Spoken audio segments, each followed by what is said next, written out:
अस्सलाम वालेकुम। इस वीडियो में हम लोग वायरलेस कम्युनिकेशन बाय थियोडोर रैपरपोर्ट के एग्जाम्पल 2.2 सॉल्व करेंगे। अब इस क्वेश्चन में हमारे पास बताया गया है कि एक signal to interference ratio given है हमारे पास 15 डेसिबल्स का, जो रिक्वायर है हमारे पास satisfactory forward channel performance of a cellular system के लिए। एक सेलुलर सिस्टम है जिसके लिए signal to interference ratio 15 decibel required है ताकि वो एक अच्छी सेटिस्फैक्ट्री फॉरवर्ड चैनल परफॉर्मेंस दे सके। अब बोल रहे हैं कि what is the frequency reuse factor and cluster size that should be use for maximum capacity if the path loss exponent is 9, n4 और n3। बोल रहे हैं कि ऐसा सिस्टम जो 15 decibel signal to interference ratio use करे और satisfactory forward channel performance भी दे, ऐसे सिस्टम को बनाने के लिए क्या हमारे पास क्लस्टर साइज़ होगा और क्या फ्रीक्वेंसी रीयूज फैक्टर होगी अगर हम लोग मैक्सिमम कैपेसिटी पर वो सिस्टम को बनाना चाह रहे हैं और पाथ लॉस एक्सपोनेंट हमारे पास क्या देना चाह रहे हैं, 4 या फिर 3। अज्यूम क्या करना है, हमें अज्यूम करना है कि 6 को चैनल सेल्स हैं फर्स्ट टायर में and all of them are at the same distance from the mobile, और सारे के सारे मोबाइल से सेम डिस्टेंस पर मौजूद हैं।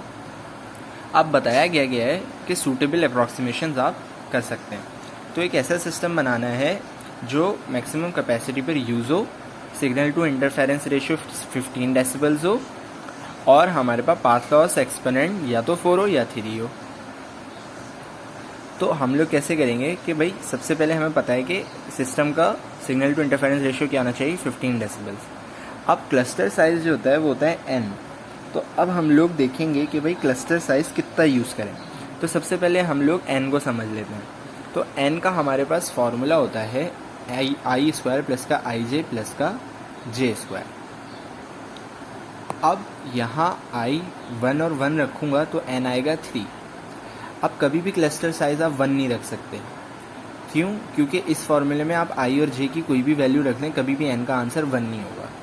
आप इस वैल्यू i और j की कोई भी वैल्यूज़ रखें, n कभी भी 1 नहीं आएगा, ना 1 आएगा ना 2 आएगा। तो i और j की वैल्यूज़ को चेंज करते जाएंगे और हमारे पास क्लस्टर जो साइज़ है वो हमारे पास बताता जाएगा। या तो 3 यूज़ कर सकते हैं या 7 या 12 या 13। तो आगे i और j की वैल्यूज़ आप चेंज कर सकते हैं। जो भी n की वैल्यूज़ आएंगी उन वैल्यूज़ को यूज़ कर सकते हैं। उन वैल्यूज़ को यूज़ करके आप एक सिस्टम बना सकते हैं और इसी के साथ Q भी हमारे पास चेंज होता जाता है। Q का फॉर्मूला √3n होता है। तो ये वाला फॉर्मूला √3n लगाएंगे, 3 आ जाएगा। इस तरीके से आप सॉल्व कर सकते हैं। लेकिन यहाँ पर कंफ्यूज क्या हो जाते हैं कि यहाँ पर मैंने I1 रखा, J1 रखा, 3 आ गया, सही है। I1 रखा, J2 रखा, 7 आ गया। अब क्या मैं इधर 2 और इधर 1 रखूँगा तो क्या n अलग आएगा? नहीं। आप इधर 2 रखें, इधर 1 रखें, तब भी हमारे पास n जो है सेम आएगा। तो यहाँ पर कोई भी फ़र्क नहीं पड़ता कि i और j की वैल्यूज़ में आगे पीछे भी कर दूँ, तो n का साइज़ हमारे पास सेम ही आता रहता है। 3, 7, 12, 13। अब यहाँ पर I3, J3 रखूँगा तो n कुछ और आएगा, Q कुछ और आएगा। फिर मैं रखूँगा 1, 4, फिर n कुछ आएगा, फिर Q कुछ आएगा, इस तरीके से। तो ये जो n की वैल्यूज़ हैं ये हमारे पास फार्मूले से निकालते हैं।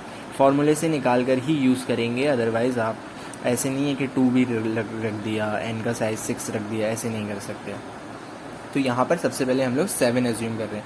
7 एज्यूम करते हुए हम लोग Q की वैल्यू रखेंगे और चेक करेंगे कि क्या हमारे पास signal to interference ratio 15 decibels आ रहा है। अगर तो आ रहा होगा तो क्लस्टर साइज 7 यूज़ कर लेंगे हम लोग।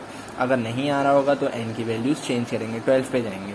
तो सबसे पहले n की वैल्यू हम लोग चेक कर लेते हैं 7, और हमारे पास पाथ लॉस एक्सपोनेंट हमारे पास होता है, पहले हम लोग 4 पे चेक करेंगे।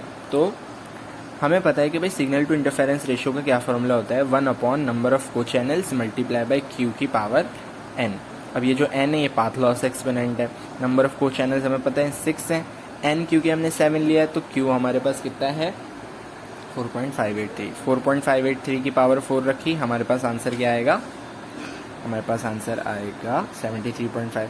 अब ये हमारे पास डेसिबल में लेके जाएंगे, 10 log 73.5 पर 18.66 आया, लेकिन ये तो 15 से बड़ा है तो हम लोग n का साइज 7 नहीं रख सकते।